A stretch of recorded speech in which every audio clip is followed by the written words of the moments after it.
बावजूद भी ये परिणाम नहीं आना चाहिए, ऐसा डिक्लेयर होता है। मान सम्मान वो तुम्हारा स्वरूप नहीं था, तो जिन्होंने मान सम्मान दिया उसके प्रति तुम्हारी भावना क्या है?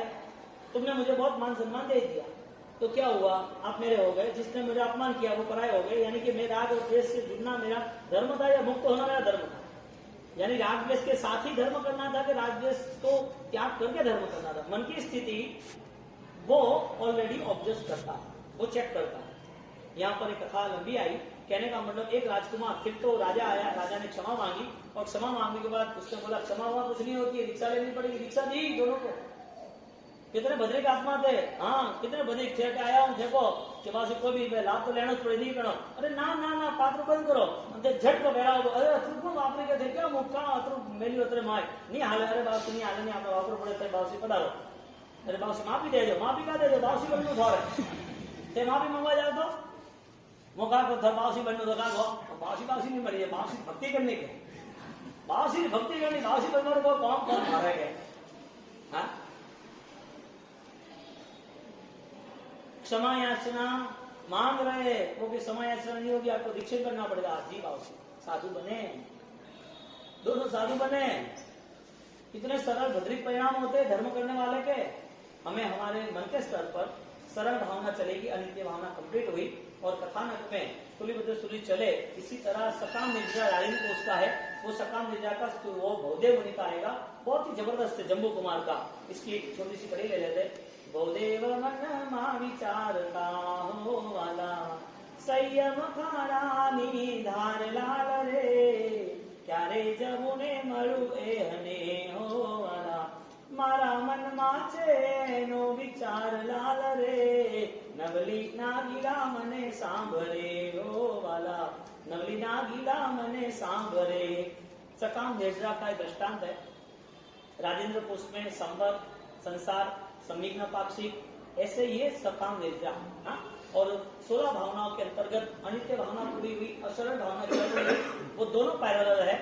यहाँ पर भवदेव यानी जम्बू कुमार का past, third past, Jambu Kumar मुनि जो दीक्षित एक ही रात में होते, उसकी आगे की जिंदगी क्या थी, 3 भव पहले क्या थे? वो 3 भव पहले वो दीक्षा नहीं लेनी थी। और दीक्षा कैसे हो गई? वो दीक्षा लेना का अवसर नहीं था, हाथ में तो मैली थी, चोला तो पहना हुआ था राजकुमार का, और भाई उठा के ले गया उसको, और घर पे वो नागिला बैठी है। आज ही शादी हुई है, आज की ही शादी हुई है। दोपहर को बहन आए, दोपहर को बहन आए, गड़े करने शादी हो गई, वो घर पे आए हैं। घर पे आने के बाद सब कुछ तैयारी कर रहे, सब देख रहे कि शादी हो गई है। और वो भैया उसको घी का पात्रा दे देता है हाथ में, तो वो पात्रा ले, पात्रा देता नहीं है, वो वहीं छोड़ के जान बुझ के चले जाते हैं। पूरा घर साफ सजाया हुआ है। यहाँ पर नागीला वो अपने कमरे में ऊपर है, यहाँ माँ बाप बैठे, घर में सब डेकोरेशन है, नया चोला पहना हुआ है, सुगंधी वार्ताओं है। सबके साथ साथ भैया आए तो राजी हुए, सब पहरा है, वो देख रहे, पूछते कुछ नहीं क्या हुआ तो फिर क्लियरिटी हो जाएगी, क्लियरिटी करनी नहीं थी। और यहाँ पर वो बहराया हुआ पात्रा रख दिया और वो निकल गए, और उसके भाई ने पात्रा लेके वो पीछे पीछे जा रहे, भैया क्यों? क्योंकि भवदत्त उनके बड़े भाई मुनि वो गांव में आए थे, और आचार्य भगवान बैठे, दूसरे मुनिवर बैठे और बोल रहे थे अभी मैं यहाँ बैठ के आता हूँ, तो क्या हाँ आपके संसारी परिवार है, यहाँ बैठ के आओ, लेकिन उसके साथ साथ आपके भाई को भी बैठ के आना। क्या बोला? आपके भाई को बैठ के आना। तो दूसरे साधु ऐसे बैठे थे, क्योंकि ये तो महाज्ञानी और महाआराधक है, वो जो भी कुछ करते हैं सब कुछ हो जाता है, कि वो चाहे वो सब कुछ होने वाला है, इसके भाई को लेके आएंगे। और इनकी भावना है पूरे जगत को तारने की, तो क्या घर को नहीं तारेंगे? ऐसी ऐसी बातें हर साधु बोल रहे हैं। कोई साधु ये बोले, कोई साधु ये बोले, दूसरे साधु ये बोले, ऐसी बातें करके उनका माइंड सेट कर दिया था। तो ऐसी 8-10 बातें बोलते रहे। बैठने के लिए जाना था, 10-15 में डिस्कशन हुई, वो बैठने गए, मन में संकल्प कर दिया कोई भी हिसाब से भाई को कोई उठा के लेके आऊंगा, भाई को दीक्षा दूंगा। और वो आ रहा है भवदेव मन, भवदेव उसका छोटा भाई, भवदेव उसका बड़ा भाई। भवदेव मन मा विचारता हो वाला, संयम खारानी धार लाल रे, क्यारे जमुने मळु एहने हो वाला, मारा मन माचे एहनो विचार लाल रे, नवली नागीला मने सांभरे। शादी हुई है ना, वो नागीला नाम की बच्ची, और ये भैया उसको ले गए। दीक्षा कैसे होती है? दीक्षा होने के बाद उसकी वहन करने वाले तपस्वी आत्माएं, साधक आत्माएं, श्रवण समझ भगवंत है। दुख के बाद भी सुख होती, तो दुख में सुख है या सुख दुख आते हैं तो दुखी होता है कि सुख होता है तो दुखी होता है? सुख के समय में भी दुखी होता है, सुख के साधन पड़े दुखी होता है कि नहीं होता है? हाँ, 1 लाख का फोन किसी का ले लो 1 घंटे के लिए, फिर देखो 1 लाख का फोन 1 घंटे के लिए किसी का ले लो, फिर देखो साधन सुख का है ना, और फोन ले लिया दुखी हो गया, क्यों? क्या था इसमें इतना बड़ा खजाना? एक छोटी अंगूठी गायब हो गई, तेरा हाथ कट जाने वाला था, अंगूठी गायब हो गई, वो सोचना। एक अंगूठी गायब हो गई 2-5 लाख की, खोज रहे नहीं मिल रही, ठीक है, 1 दिन खोजा 2 दिन खोजा नहीं मिल रही, दुखी क्यों होना बार बार? वो हीरे के कारण दुखी का साथ में रख गया। हमारे पास ऐसा कुछ भी नहीं है, फिर भी इतना लगाव है कि दुख नए बुलाई रहे, आता ही। परिस्थिति क्या बनी कि हमारे पास जो कुछ है वो कमी लग रहा है, हमारे पास जो कुछ है उससे आनंदित नहीं हो रहे, और वो स्थिति कुछ यानी साधन नहीं, अनुकूलता है शरीर की, एक इंद्रिय नहीं है, बेइंद्रिय नहीं है, असन्नी, विचार रहित, मन रहित नहीं है, दुख की दुनिया में नहीं जी रहे, दुख सिर पे नहीं आए हैं तो भी आज की टेक्नोलॉजी बहुत सारी फैसिलिटी लेके आए हैं, पैर का ऑपरेशन कर लेंगे, दांत की प्रॉब्लम दांत निकाल के तैयार कर देंगे, आंख नहीं दिखता है हम सेट कर देंगे उसका ऑपरेशन, सब कुछ फैसिलिटी है। भाग्य बलवान होना चाहिए। क्या तकलीफ है? तकलीफ मन से शुरू होती है तो फिर बाहर की सारी तकलीफ की। आप एक तकलीफ को, एक मुश्किल को, आप एक पीड़ा को दूर करने की सोच रहे हो, ज्ञानी कहते तेरी सारी पीड़ा दूर कर दूंगा, तुझे अज्ञान में से निकलना पड़ेगा। हाँ, एक दुख दूर करना है, हजारों दुख दूर करना है। एक दुख का दुख है, दूसरे नए दुख आने वाले उसका वो भी दिखता है। कितनी स्थिति दुख भर है हमारी, एक ही भव दुख का है कि भव बहुत है। हाँ, भगवान से क्या हमने प्रार्थना की कि परमात्मा कोई भी हिसाब से तो सम्मत लज्जे चिंतान का पायो भाई, परमात्मा सम्यक दर्शन आधारित आराधना देना, अनंत काल के दुख भी चले जाएंगे और दूसरे दुख आएंगे तो भी कंट्रोल हो जाएंगे। मुझे कोई ऐसे दुख में रहना नहीं। अनित्य भावना के बाद अशरण भावना। अशरण भावना में हम शरण किसका ले रहे हैं? देवगुरु धर्म का। उसका शरण क्या कराता है? कुमारपाल की तरह व्रत नियम में ले जाता है। व्रत नियम कैसे लेता है? वो अपने आप को मजबूत बना के अपने आप को मूलभूत रूपांतर अवस्था में ले जाता है। बदलना तो है ही मुझे, और बदलेगा वो बदलता ही नहीं। कुमारपाल 55 साल के बाद धर्म की आराधना में जुड़ा। उन्होंने शरण लिया, अरिहंत का शरण लिया, और अरिहंत का शरण लिया उसके बाद चारों और वो शिव पंथी को मान रहा था, शिव भगवान को मान रहा था, और जब समझाया कि तुझे क्या करना है, तब उन्होंने चेंज किया। चेंज करते करते उस लेवल पे चेंज किया कि अरिहंत के अलावा कोई सोच ही नहीं बनी। 3 उपवास कैसे हो गए होंगे? संध्या आरती उतारी राजा कौन था जो आरती के नाम आ गया, अमर बन गया, इतिहास हो गया? कौन था वो जिसने 55 साल कुछ नहीं किया, और किया तो बेस्ट किया। आपके पास अपने आप के लिए वो कमिटमेंट होना चाहिए कि जो कुछ होगा परफेक्ट होगा, बेस्ट होगा, जो कुछ होगा कभी डैमेज नहीं होगा, कंटिन्यूटी होगा। अखंड आराधना का सपना देखना चाहिए और पूरा करना चाहिए। नहीं हो रहा है तो ट्राई करो, होता ही है।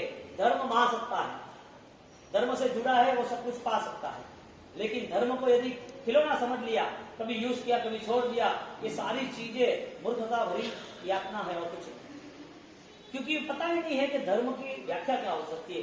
काया से धर्म नहीं करता, काया से धर्म करना ये क्या बात है? बचपन काया को होता है, लेकिन धर्म करने की शुरुआत होती है तो पहले परिणाम आते हैं, पहले भाव आते हैं। आपने डायरेक्ट धर्म शुरू किया कि पहले विचार किया बाद में आया? आपने धर्म शुरू किया तो तुरंत कर दिया कि कोई सोच बनाई पहले?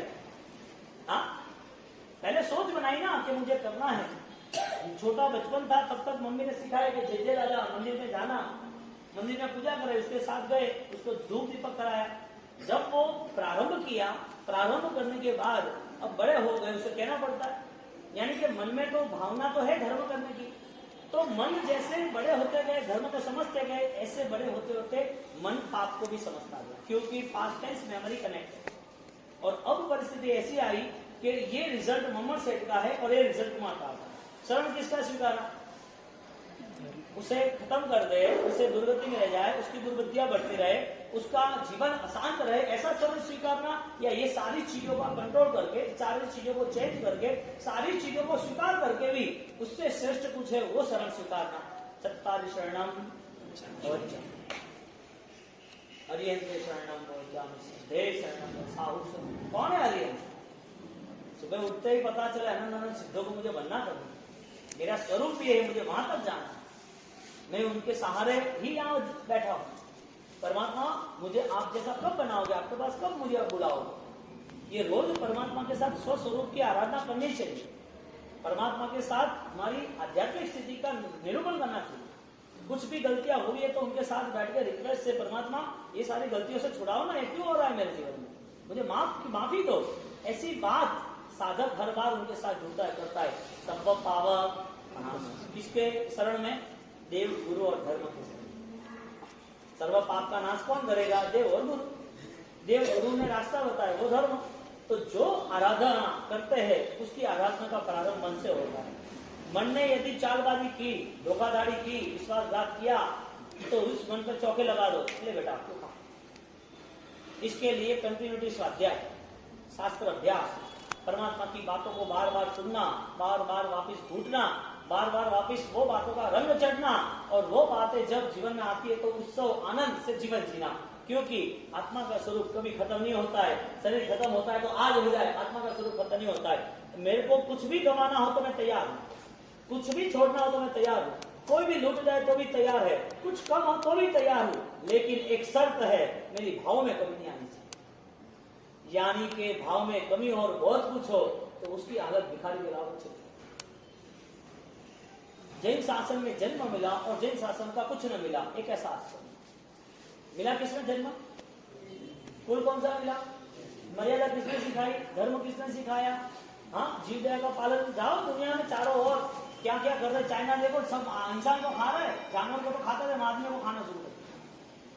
दुनिया भर में, अमेरिका में, आउट ऑफ के देश में जाओ, वहां पर 90% वर्ल्ड पूरा नॉनवेज, सबको मारना और खाना वो सुख मानते हैं। जैन शासन कहता है किसी को सुख देना वही सुख है, किसी को दुख देना वो दुख है। अब तुम निमित्त बने ना, कोई भी पाप के आधार पर। तुम आज नहीं गए, कोई भी तुम समझो कि घूमे की, कोई भी होटल में आज नहीं गए, अमेरिका में 5 स्टार से आज नहीं गए, लेकिन जाओगे, इसका मतलब ये है कि उसने जब बनाया तब तुम्हारा अनुमोदना का पाप खड़ा। तुम्हें जाना क्यों पड़ा, किस वजह से? ऐसा कौन सा पाप है, ऐसा कौन सा बिजनेस है, ऐसी कौन सी दुनिया है कि वो भी पाप मेरे सिर पे रहा? शरण यदि परमात्मा का लिया है तो चारों शरण उसका नियम बन गया कि वो पापों को खात्मा करेगा, पापों से दूर रहेगा। तो व्यवहारिक द्रव्य पचखान आए तो मुझे ये पचखान लेना है, 12 व्रत लेना है, 14 नियम लेना है, और ये पचखान के साथ अब निश्चय के पचखान आए कि मेरे मन के परिणाम को और मुझे सात्विक बनाना है और मेरी आत्मा के करीब मुझे पहुंचना। अब ये शरण किसका लेना था? परमात्मा रूपी आत्मा को। ईगो में थी कोई, मैं अकेला हूं, हाँ, नाम अन्न सब सही, ये दुनिया में मेरा कोई है ऐसा मैं मान रहा, वो भ्रम है, मेरा कोई नहीं है, मुझे छोड़ना है। सब लोगों ने त्याग किया है, त्याग होना ही है दुनिया में निश्चित रूप से। आज उत्तराधीन सूत्र में एक बात आई दूसरी, एक राजा का बेटा धर्म समझते समझते उसने तैयारी की, उन्हें दीक्षा दी। कौन? राजकुमार। अब मजे की बात यह है कि हर बार राजकुमारी की दीक्षा लेता है। हाँ, इसका मतलब यह है कि धर्म सर्वश्रेष्ठ व्यक्ति ही अपना सकता है। इसका मतलब सीधी बात है ना, 5 करोड़ की राड़ों की घड़ी कौन लेगा? हाँ, रोल्स रॉयस 150-200 करोड़ की और 100 करोड़ की कौन लेगा? बेस्ट कंपनी और बेस्ट कंपनी की बेस्ट आइटम, उसकी प्राइस भी हाई है, वो सारी चीज लेने वाला कैपेबल होना चाहिए ना। यानी कि राजकुमार के लिए धर्म है, यानी कि उसके पास सुख के बाद भी समझने की शक्ति आ गई, यानी कि समझने की शक्ति नहीं आई तब तक ये जीवन ऐसा ही चलता रहेगा। दीक्षित होने के बाद वो गया आगे, अब दीक्षा तो हो गई, तो दीक्षा होने के बाद जब आगे गए, दूसरे गांव में गए, तो दूसरे गांव में दूसरे महाराज साहब मिले, तो बोले कि उज्जैनी नगरी, यहाँ का हालचाल, यहाँ का लोकेशन, यानी कि यहाँ के लोगों में क्या आराधना श्रद्धा क्या है इधर ज्यादातर, तो इधर तो धर्म कर रहे हैं, अच्छी बात है, तो लोग अच्छे हैं, ठीक है, वो गए सीधे। अब वहां राजा भी इतना स्नेह वाला था, राजा भी ऑलरेडी प्रजा के साथ साथ धर्म की भी चिंता कर रहा है, धर्म की भी भावना थी। सुखी होना उसकी सबसे बड़ी निशानी ये है कि उसका सुख धर्म में जोड़ता है। तो सुखी वो है ही नहीं जिसका सुख, जिसका पैसा, जिसकी दुनिया पाप में जुड़ी हुई, वो सुखी कैसे हो सकता है? एक व्याख्या इसने बनाई, मेरी प्रॉपर्टी थी वो सेफ कर दी, तो मैं हीरे एक एक करके मैंने रख दिए। इसी तरह मेरे 50 साल चले गए, अब मैं 80 साल का बूढ़ा हो गया, अब मुझसे होता नहीं, लेकिन मेरा सपना था, 50 साल से सोच रहा था 2 बैल हीरे के होने चाहिए। तो सैनिक महाराजा कह रहे वाह रे वाह, मेरा ये मगध साम्राज्य पुण्यशाली है तेरे जैसे लोगों से। तो कि कुछ नहीं, अभी मेरा ये काम हो जाता तो अच्छा होता है। तो ये तो पॉसिबल नहीं है, लेकिन एक बात बता तू, तेरे 80 साल हो गए ना, अब तुझे इस संसार में यदि तेरी मृत्यु होगी तो ये 2 कौन संभालेगा? तो ये 2 संभालने की बात ही नहीं है, खाली मेरा सपना था देखना। यानी कि व्यर्थ पुरुषार्थ करना, पुरुषार्थ व्यर्थ करना या सार्थक करना। हाँ? यहां पर उसने जितना इकट्ठा किया ना, उसके मन के परिणाम एक ही रहे, कलेक्ट इकट्ठा करने की भावना रहती रही, और उसके लिए उन्हें उग्र से उग्र, कठिन से कठिन परिश्रम उठाया। वो रात भर जागे, ठंडी हो गर्मी हो, पानी का बहाव हो, लकड़े खींच के लाए, लकड़े तोड़ के हाई ज्यादा से ज्यादा वेट, वो तोड़ के वापस वहां जाना, पूरे वेट वहां सैर करना, वहां रुकना, घर आना अकेला, वो चौला खाली, वो सूखा खाना, सो जाना, वापस देखना कब आएगा। हर 1-2 घंटे में सोचता है कहां से दूर दूर से आ रहा है, सो जाए, वापिस आए, सो जाए। 24 घंटे में 3 घंटा भी शांति से सोया नहीं होगा। मन के परिणाम सिर्फ कनेक्ट करने का रहा, जिसका नाम परिग्रह। ये संसार उनको अच्छा लगा और उस संसार ने उसको पकड़ लिया। 80 साल की उम्र में उसके पास इतना धनवान था, लेकिन उसकी स्थिति देखो तो भिखारी जैसी, और आध्यात्मिक स्थिति महाभिखारी, क्योंकि उसे पता ही नहीं है कि इससे ज्यादा धन आत्मधन है, उसे पता ही नहीं कि उससे ज्यादा धन ज्ञान धन है, उसे पता ही नहीं है इससे ज्यादा धन शांति का, यानी कि समाधान का समाधि। जिंदगी भर जो विचार से जिए है वही विचार उसको लास्ट मोमेंट में पकड़ ले। यानी कि मन के परिणाम को मन दंड वचन दंड पाया गया। मन के परिणाम पर कुमारपाल महाराजा ने रोक लगा दी कि मेरा उपवास का प्रायश्चित रहेगा। यहाँ मोहम्मद शेख का एग्जाम्पल था, उन्होंने जितने साल भी पैसा इकट्ठा, परिग्रह इकट्ठा करने का जो तीव्र लालसा के भाव थे, और वो लालसा के भाव उसको सीधे दुर्गति, दुर्बुद्धि के कारण दुर्गति। अब वहां चला गया जहां पर लाखों साल सहन करना। जिन लोगों ने इस जीवन में आत्मा का बोध नहीं पाया है, आत्मा से वंचित रहा है, उसका जीवन वापिस उसी आत्मा रहित अवस्था में ही रहना होगा। आत्मा के भाव प्रकट न हो ऐसी अवस्था में, जिस अवस्था मिलने के बाद उसका अवसर यानी कि उसका लक्ष्य नहीं बना, इसका मतलब पात्रता योग्यता नहीं है। कर्म सत्ता ने तय किया कि उसको एक लॉटरी लगी थी, उसे मानव जीवन दिया था, उसको अध्यात्म के लिए जैन दर्शन दिया था, उसको समझदारी के लिए मन दिया था, उसकी अनुकूलता के लिए शरीर बल दिया था, उसकी ऑलरेडी 24 घंटे में कहीं टेंशन न हो ऐसी उनकी अनुकूलता, पुण्य, घर बार परिवार सब कुछ दिया था, स्वास्थ्य दिया था, लेकिन वो आत्मा को भूल गया। इस अवस्था ही उसे पसंद है, आगे ऐसी अवस्था ही देनी चाहिए। कर्म सत्ता कौन सी अवस्था देगा? जहां पर आत्मा ना हो, आत्मा का धर्म ना हो, आत्मा की अभिव्यक्ति ना हो, ऐसी अवस्था देगा। नरक में याद आएगा, जानवर में याद आएगा, निगोद में याद आएगा, पानी के जीवों में याद आएगा। क्यों? आत्मा है लेकिन याद नहीं आएगी। क्यों? यहाँ याद कनेक्ट की नहीं। सबसे फर्स्ट मेमोरी ये है कि मैं मेरे आत्मस्वरूप को पहचान के उस तरफ पहुंचने का पूर्ण प्रयास करूं। क्योंकि यहाँ पर शरीर, पैसा, धन, दुनियादारी, समाज, ये कोई आती नहीं है। ये चीज है, इसके लिए उसके मुताबिक एक जो व्यवहार करने वो भी उपचलित लोग विरुद्ध चाहो। कौन सा व्यवहार करना है? लोगों के अगेंस्ट, यानी कि जो समाज के साथ और समाज की रीति रिवाज में भी यदि कोई भी ऐसा अगेंस्ट विरोध नहीं करना कि जिसमें किसी को कोई ना कोई दुख हो या किसी को कोई गलत सोच हो, ऐसी चीज करते रहना, और वो भी हमारी आत्मा की स्थिति को समझ। निश्चय दृष्टि के बिना कोई भी व्यवहार उसे सही रास्ता नहीं दिखा सकता। आध्यात्मिक स्थिति के बिना किया हुआ कोई भी कार्य उसे गिराता ही है। आज अच्छा लगेगा बाकी।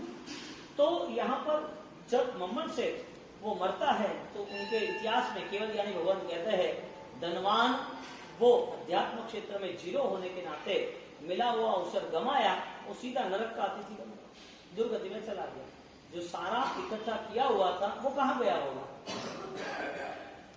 वो कहाँ गया होगा? कुदरत ने वापिस डाल दिया अंदर, कुदरत ने समा दिया। लाखों एकड़ों में इस दुनिया के अंदर, जमीन के अंदर, दुनिया में जिनके पास जितना धन है, दुनिया में जिनके पास जितना धन है, देवलोक की दुनिया में जितना धन है, उससे अधिक जन इस भूमियों में है, दरिया में है, भूमि के अंदर नीचे है, इतना धन पड़ा। किसका है? हाँ, किसका है? वो पद्मनाभ का खजाना खोल रहे थे, सांप दौड़ा हुआ है, नहीं खोलना। साउथ में यहाँ पर एक मंदिर है, उसका खजाना नहीं खोलना है। वो खजाना खोलना है तो बहुत बड़ी आपत्ति आएगी। के पहले ऐसा हुआ रहा था। वहां ड्राइंग किसका किया है? कोबरा, सांप का। इसका मतलब धनार्थी जानवर बनता है। संसार में संसार भावनाओं को, अशरण भावनाओं की बात होती है कि जो शरण हमें मजबूत लग रहा है, पैसा वो हमारे लिए मजबूत है, मजबूत हिस्सा है, ये चाहिए ही चाहिए, तो उसका शरण निभाने वाला उसकी स्थिति क्या हो सकती है? और उसके शरण में रहने के साथ साथ धर्म कर सकता है, तो वो धर्म की स्थिति क्या हो सकती है? तुम्हारी स्थिति नहीं। धर्म अपनाया तो उस धर्म किस बेस पे अपनाया? तिदंड विधेयनम मणिनम वाय कायनम, किस बेस पे धर्म अपनाया? काया का पाप ना होना चाहिए कि मन का पाप भी नहीं होना चाहिए? वचन से ही हम मधुर रहे, वचन से ही अच्छी बात बोले कि हमारे मन के ऊपर में हमारा कोई ऐसा निरीक्षण हो कि जिसके हिसाब से वो चीज आराम से दूर हो जाए। हमारी स्थिति, कोई जीव को नहीं मारते हैं वो पाप यानी पुण्य। धर्म, कोई जीव की हिंसा नहीं करते, उसका नाम धर्म कहा ना। कोई जीव को दुख नहीं देते, उसका नाम धर्म कहा ना। कोई जीव को दुख न देना वो धर्म। पानी वाला पीना वो धर्म। हरी सब्जी नहीं खाया, एकाश काम नहीं ऐसा किया वो धर्म। तपस्या की वो धर्म। सब धर्म है, वो नहीं ऐसा नहीं, वो धर्म है। लेकिन उससे भी ज्यादा धर्म कहीं है, उससे भी विशिष्ट धर्म की अवस्था है।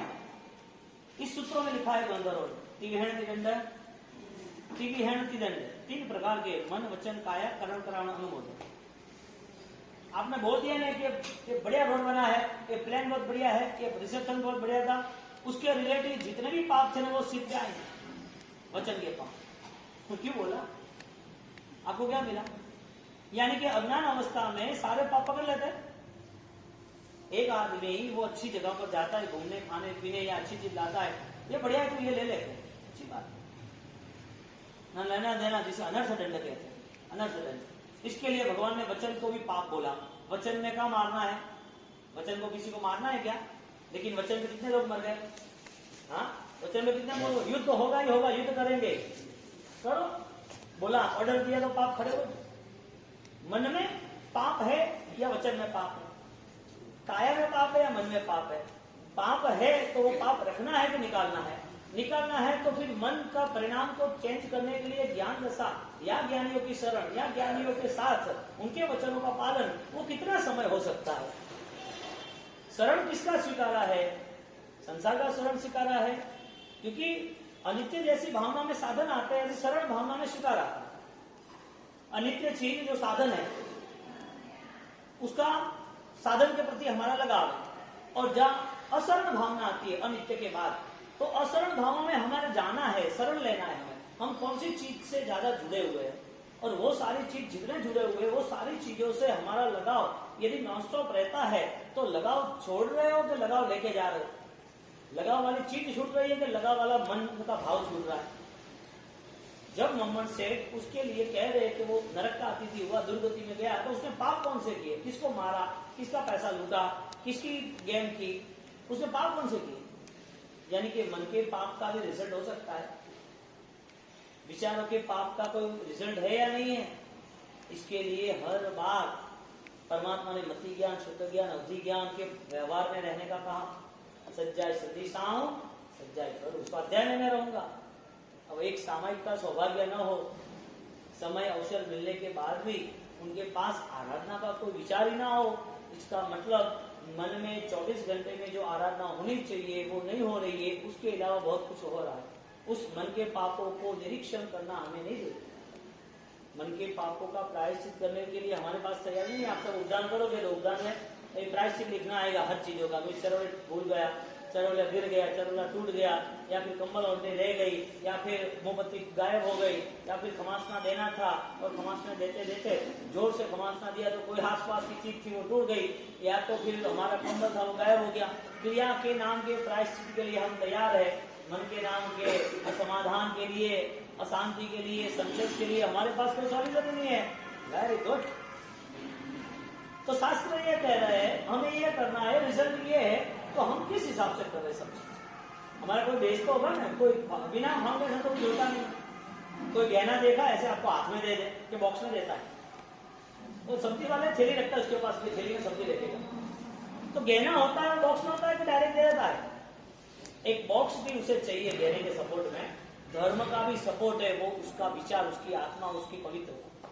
बिना पवित्रता के धर्म कैसे रहेगा? और पवित्रता के लिए बताया ना प्रभु महावीर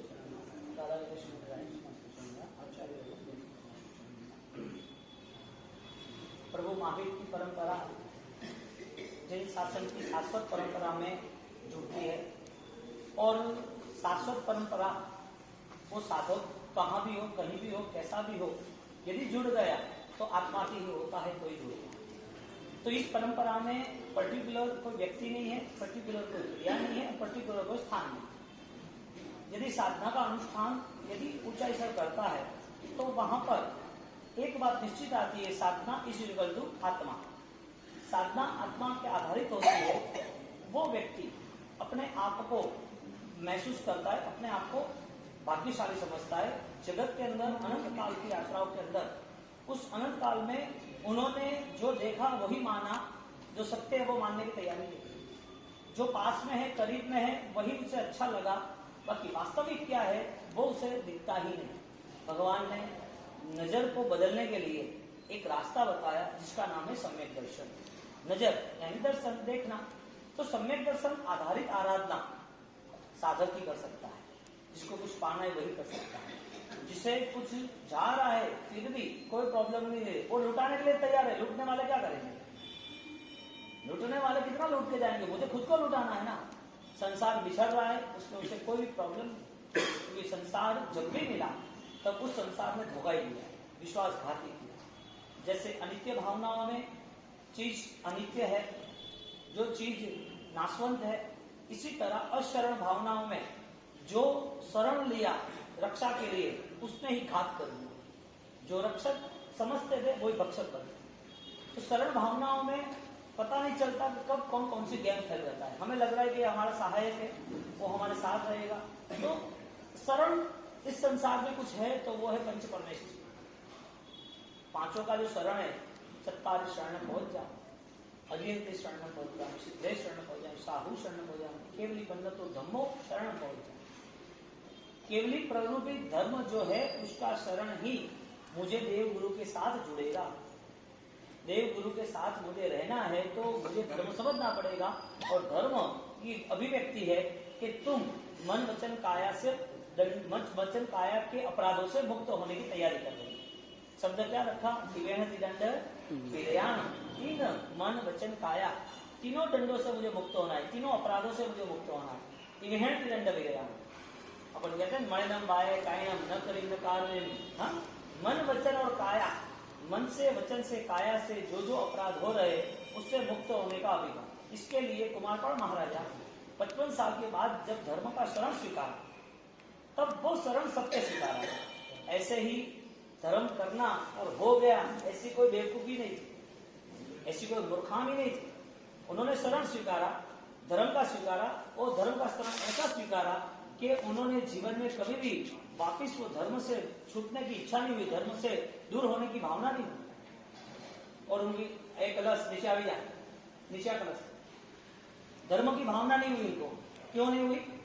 वजह ये हुई कि जैसे जैसे उन्होंने धर्म अपनाया, धर्म अपनाते अपनाते वो आगे गए, तो आगे जाते जाते उनको पता चला कि धर्म की तीनों स्थिति में सबसे यदि कठिन कोई स्थिति हो तो मन की स्थिति। मन, वचन और काया, इस तीनों में कठिन स्थिति हो धर्म की तो धर्म की कठिन स्थिति मन की है। इसके लिए उन्होंने खुद ने मन के ऊपर चौकी रख दी। यदि मन से कोई अपराध होता है तो उपवास का प्रायश्चित है, यदि कोई वचन से अपराध होता है तो एक आमिर का प्रायश्चित होगा, यदि काया से अपराध होता है तो एकाश्रम का प्रायश्चित होगा। सबसे ज्यादा प्रायश्चित अपराध को कंट्रोल करने के लिए सबसे ज्यादा किसके ऊपर चौकी होनी चाहिए, किसके ऊपर सिक्योरिटी होनी चाहिए? काया पे या मन पे? क्यों? क्योंकि 80 साल की उम्र में बैठे बैठे भी मन में पाप होते हैं क्या? तो शरीर काम नहीं करता फिर भी मन काम करता है, आंख नहीं है फिर भी मन काम करता है, उसे सुना ही नहीं दिया, जिंदगी में कुछ सुना नहीं है, फिर भी कुछ ना कुछ उसे लग रहा है कि पाप है। वो बोल नहीं सकता, फिर भी पाप की भावना चालू है, तो शरीर से जो उसके पाप के बंधन थे, शरीर से जो पाप को जुड़ता था, वो शरीर से पाप ही पाप है, यानी कि शरीर का धर्म ही धर्म है। शरीर के पाप त्याग करने के लिए धर्म की क्रिया बताई, शुभ अनुष्ठान जिसे कहते हैं। तो शरीर के पाप, शरीर द्वारा हुए पाप, उससे मुक्त होने के लिए शरीर द्वारा क्रिया का धर्म बताया। तो जो क्रिया का धर्म हुआ, उसमें जिस व्यक्ति ने, जिस आराधक ने संतोष मान लिया कि मेरा धर्म हो गया है, तो मन का निरीक्षण कौन करेगा? मन के स्तर पर हमारे यहाँ दो दृष्टांत सबसे बलवान है। एक तो है चंड कौशिक, अरे मोहम्मद सेठ, और एक पंदुलियामस। वो दो दृष्टांत को यदि भूल भी जाए तो आज की स्थिति सबकी वही चीज, 99%, 1% छोड़ दो, एक काम होता है। 90% ऐसी स्थिति आती है कि धर्म करना पसंद है, धर्म से परिवर्तन पसंद नहीं। धर्म का परिवर्तन हर महापुरुषों के जीवन में दिखता है, जो पहले धर्म नहीं करते, पहले धर्म की कोई अभिव्यक्ति, धर्म से लगाव नहीं था। एक चंद्रकोशी, अरे एक मोहम्मद सेठ जो रिक्वेस्ट करता है, किसको सैनिक मारा जाता है कि कुछ भी करके आप मुझे, मेरी ये भावना थी जीवन भर, मैंने यही सपना सोचा था, ये मेरा सपना पूरा होना चाहिए। मेरे दो बैल है, दोनों बैलों को मैंने लकड़े के बनाए, फिर उसके अंदर छोटे छोटे छोटे हीरे लगा दिए, अब उसका एक सींग है वो बाकी है। अब मेरी कैपेसिटी नहीं है, मैंने बहुत धन कमाया, अब आप मेरे वो सींग के अंदर हीरे भरने, थोड़े मुझे हीरे दे दो। ठीक है भाई, तू मेरा मेंबर है, राज्य का है, नागरिक है, तो तू ऑलरेडी ये सारी चीजें करना चाहते, तो मुझे कोई फर्क नहीं पड़ेगा एक मुट्ठी हीरे देने से। मंत्री तो देख क्या, मंत्री देखने जा रहे, झुपड़पट्टी देख रहे, झुपड़पट्टी में तू हीरा सुरक्षित कहाँ रखेगा? तू हीरा दे भी दिया तो सिक्योरिटी चाहिए ना। यदि तुझे हम हीरा दे रहे, आदमी है ना अपने पॉकेट में 10 रुपए भी होता है तो 10 रुपए से ज्यादा पॉकेट की सिक्योरिटी करता है। कोई भी चीज की सुरक्षा जरूरी है। मंत्री पूछ रहा है तो किसकी सुरक्षा करेगा? हमने तुझे हीरे दे दिए और वो डायमंड्स कॉस्टली है, यदि कॉस्टली है, देखा नहीं अभी तक, तो तू सुरक्षा मांगेगा तो ये मेरी झुपड़पट्टी रही ना, मैं यहीं रहता हूँ, मैं हूं ना सुरक्षा के लिए, तू क्या करेगा सुरक्षा में? तू खुद बूढ़ा हो गया है, जर्जरित हो गया है, आंखें अंदर चल गई है, चलना फिरना तो तेरा कम हो गया है, बोलना कम हो गया है, देखना कम हो गया है, तेरी आवाज नहीं निकल रही है, आधा पैर तो कब्र में, मरने की स्थिति है, तू क्या सुरक्षा करेगा? 60-70 होता है तो सूर्यास्त निश्चित है, और ये सूर्यास्त न मानने वाले वो पाप छोड़ने के लिए तैयार ही नहीं। जीवन में जैसा कोई मोड़ आया, अवसर आया, बदल जाना चाहिए। यदि आज नहीं बदले तो दुनिया अपने आप बदले देगी। जैसे विश्वासघात हुआ, अपना पराया हो गया, किसी ने जानबूझ के गलत अपने को बोल दिया, जोर से घर वालों को बोल दिया, किसी ने हमारा अपमान कर दिया, रो रो के खत्म हो जाएंगे, ऐसा क्यों हुआ, ऐसा ही होना, ये संसार था, तुम्हारे पास हुआ ऐसा जरूरी थोड़ी है, सबके पास होता है, क्योंकि कर्मणा एव अधिकार है, ये कर्म ही पूरा रिमोट मैनेज करता है, कर्म का ही अधिकार है। इस स्थिति को लेकर जब वो मंत्री वहां पर बैठ रहा है तो मंत्री कह रहा है कि तू की कहाँ सिक्योरिटी है तेरी? कि मेरी झोपड़ी है ना, चलो अंदर, मेरी फुल सिक्योरिटी। मंत्री चला गया अंदर वो जगह पर, अब लास्ट एरिया था, वहां जगह थी, अकेला रहता था, वहां देख के आया, 2 बैल देखे उसने, एक थोड़ा सिंह बाकी था, एक बैल जितना 12 इंच जितना, और वो चेक करा, चेक करने के बाद देखा कौन से हीरे है ये, तो उसके रिलेटिव वो हीरे डाले ना, और वो वापिस आया, और वापिस आने के बाद ये सारी जो भी बात थी वो क्लियर की कि राजन हम भिखारी बन जाएंगे, उसको हीरे दे देंगे। तो वो भिखारी नहीं है, वो दिखता है कपड़े फटे टूटे पहने हैं, वो दिखता है कि झुपड़पट्टी में रहता है, वो दिखता है कि वो रिक्वेस्ट कर रहा है कि मेरा काम कर दो। हम राजा के ओर से हमारी प्रजा की सुरक्षा के लिए हमने उसकी बात मानी, और हम उनको यदि हीरे दे देते हैं, उसको अपने सिंह जितने हीरे दे देते हैं, तो हमारा पूरा राजपाट बेचना पड़ेगा, हम भिखारी हो जाएंगे। यानी कि राज्य से भी ज्यादा धन था उसके पास, वो इतना धनवान था, इतना धनी था कि वो सुकून से खा भी नहीं सकता था, बैठ भी नहीं सकता था, सो भी नहीं सकता था। यानी कि धन की व्याख्या क्या? शांति या अशांति? धन की व्याख्या क्या? शांति या अशांति? उसको मन में इतनी अशांति रहती है कि वो ऑलरेडी चना खाता है तो कहता है कि ये तो बदामी है। सुखी आदमी ने, संपन्न आदमी ने चने खाए तो फैशन हो गई, और गरीब आदमी खा रहा है तो गरीब इसके लिए खा। गरीब आदमी बादामी खाएगा तो भी क्या फर्क पड़ा, कभी खाई नहीं, खा रहा था। और सुखी आदमी नहीं खा रहा है कि मुझे नहीं खाना, वो कोलेस्ट्रॉल मिल जाएगा। पैसा यदि सब कुछ है तो जीवन का मूल्य क्या? और जीवन यदि विशिष्ट है तो धर्म उससे भी विशिष्ट है, उससे भी श्रेष्ठ ऊंचाई पर। तो यहाँ पर जब राजन को कहा सैनिक महाराजा हम सिंह को नहीं बना सकते, नहीं दे सकते, उन्होंने पूछा कि तेरे पास इतना धन कहां से आया, तो हमसे भी इतना धनवान, हमको तो ऐसा था कि खाली साली बदल है धनवान हमारे से। तो हम तो एक कंबल नहीं खरीद पाए जो 1 करोड़ सोना मोहर की थी, 32 कंबल लेके आया था, 16 कंबल, और 16 के 16 कंबल एक दिन में खरीद लिए, दूसरे दिन फेंक भी दिए उसने। हम एक भी नहीं खरीद पाए क्योंकि हमें इतना कॉस्टली करके हमें रात दिन खत्म नहीं करना था। वो तो 16 बेचने आया, जो बेचने आया था उसको ऐसा था कि मगध में जाएंगे तो सब सुखी संपन्न लोग हैं, सब ले लेंगे, मगध में सब लोग रिचेस्ट है, मेरा काम हो जाएगा। राज्य दरबार से वापिस आ रहा था और उसका यहाँ काम नहीं हुआ तो कहीं नहीं होता, और सालीभद्र ने एक साथ 16 कंबल ले लिए। ऐसे धनवान लोग थे, ऐसा मुझे पता एक ही मेंबर का था, तू भी इतना धनवान है मुझे पता नहीं था, तो बता कहां से लाया इतना धन, इतना धन लाया कहां से? तो क्या कुछ नहीं, के मेरा घर नदी का प्रवाह, नदी जा रही उसके पास में ही है 50 फीट, और वहां से दूर दूर से वो चंदन की लकड़ी आती थी,